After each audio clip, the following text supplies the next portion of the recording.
70s and 80s, Cohen turned her view camera toward the usually secretive world of covered classrooms, science laboratories, testing facilities, waiting rooms, and other interior spaces where function triumphs over aesthetics. Janice Kerbler, A Blueprint for a Perfect Heist. Her artwork Bank Job uses surveillance photos of a bank at 15 Lombard Street in the city area of London, specifications for the security systems used by the bank, timelines, copious equipment lists, getaway maps and hideout locations, all compiled during Kerbler's exhaustive research. Gelatine B. At 6 o'clock one morning, Austrian art group Gelatine B suctioned out a window on one of the top floors of the World Trade Center, shunted out a narrow balcony constructed of smuggled building materials, and posed on it while a helicopter flew by and took their photographs. An unbelievable, completely illegal, and fully secret stunt when it was performed.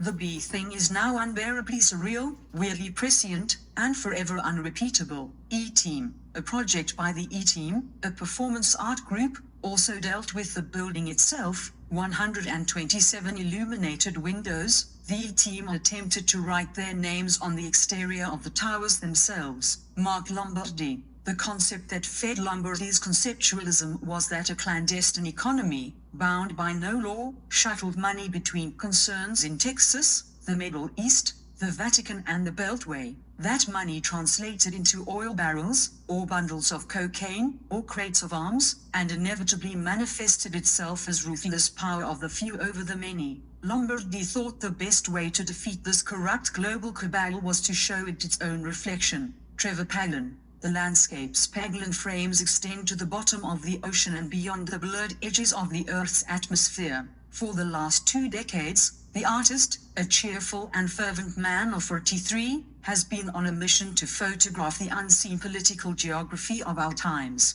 His art tries to capture places that are not on any map, the secret air bases and offshore prisons from which the war on terror has been fought, as well as the networks of data collection and surveillance that now shape our democracies, the cables, spy satellites and artificial intelligences of the digital world. Dylan Monroe. In 2017, Dylan began the Deep State Mapping Project in response to the changing political climate in America. His Q-Web diagram spread virally across the dark web in 2018, becoming a worldwide phenomenon. It was published by the Metropolitan Museum of Art for the exhibit Everything is Connected in September 2018. The Los Angeles-based Sabo, the political guerrilla artist, in one instance, superimposed the faces of wealthy tycoon Jeffrey Epstein and fugitive filmmaker Roman Polanski on the billboard featuring the film stars, Leonardo DiCaprio and Brad Pitt. Sabo retitled his faux flick starring the disgraced Epstein and Polanski Once Upon a Time in